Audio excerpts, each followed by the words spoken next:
Hi guys, it's Jess here with Angel's Grove.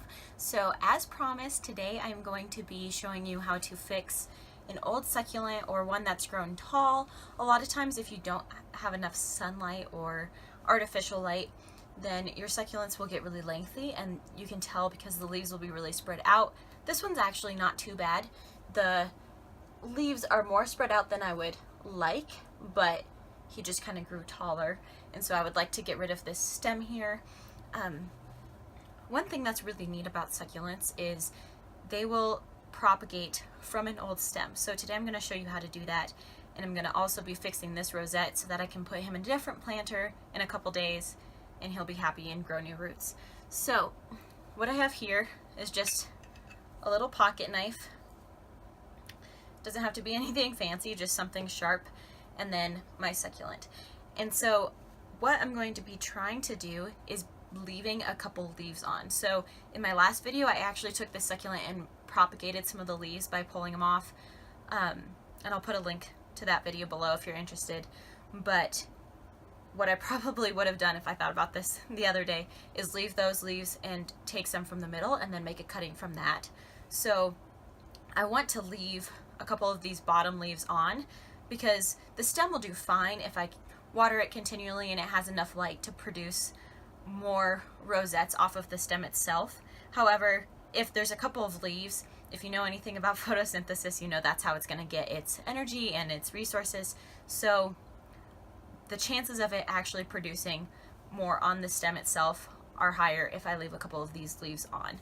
So I'm going to try to keep these two leaves and then this one on the succulent. And so I'm going to start by removing a couple of these middle leaves if I can get my fingers in there, and then I'm going to make a cut across with just a clean-ish pocket knife for that. And then I'm just going to leave that in a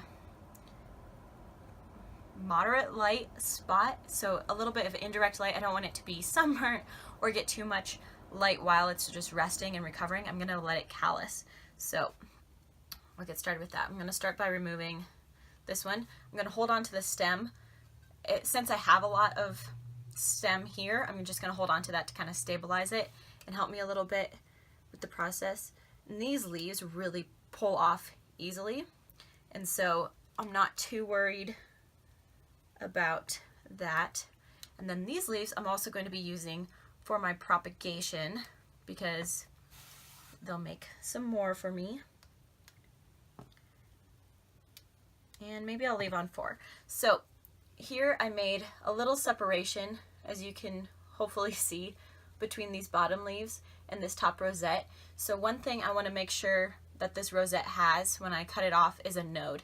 And so a node for me, I guess I don't know if that's a technical terminology for it, but where I pulled off a leaf. And so I'll show you maybe closer up, but each leaf kind of leaves a little mark, and then that is where the roots are going to come out. And so you want to make sure they have them.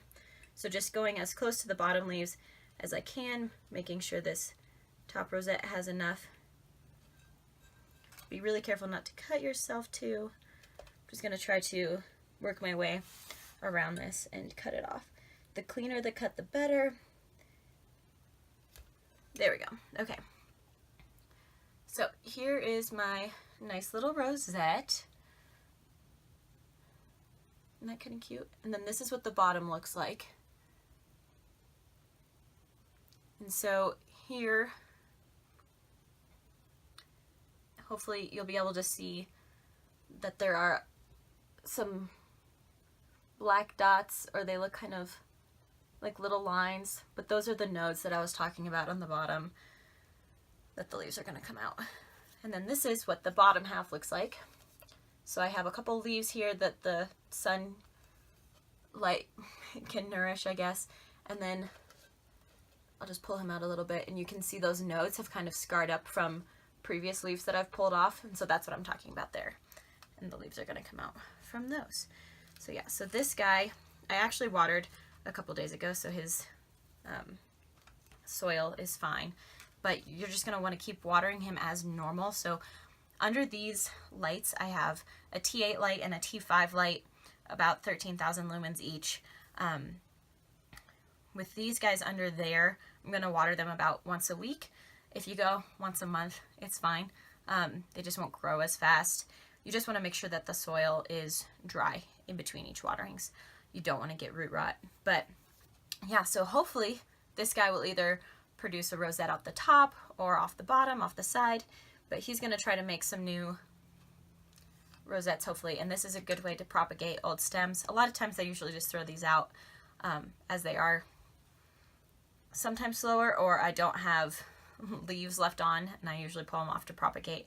But this is a fun way, and they make really cute little babies, and sometimes a lot of them, so it's kind of hit or miss. But then I have a couple leaves left over for propagating, and so if you want to see how to do that, again, it's the same link below.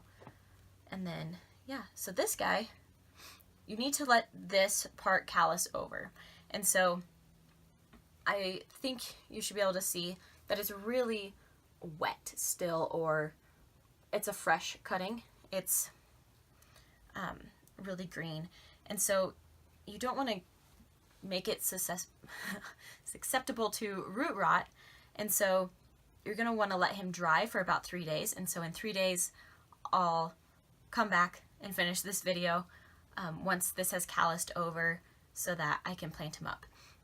If you are making an arrangement and take a cutting like this off of a variety of succulents to put in a succulent arrangement, you can plant them. However, just keep in mind that you shouldn't water them. And so as long as your soil is dry, this should be fine just to plop in soil. Otherwise, I would wait until you are sure that this has calloused over before adding them to anything.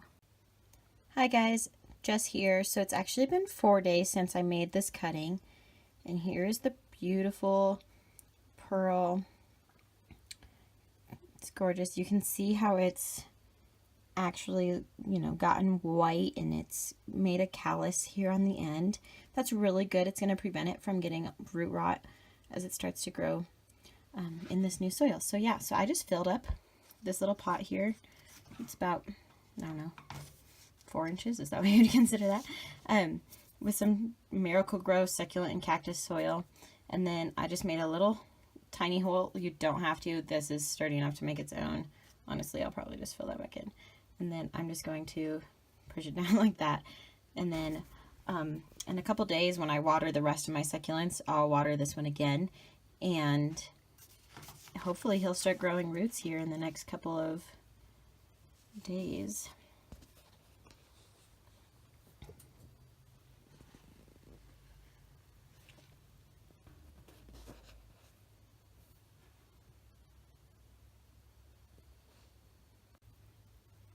So yeah, if you enjoyed this video of how to trim an older succulent or behead one for propagation, like this video, comment below, subscribe to our channel so that you can watch other videos about this. Thanks for joining, guys. Bye.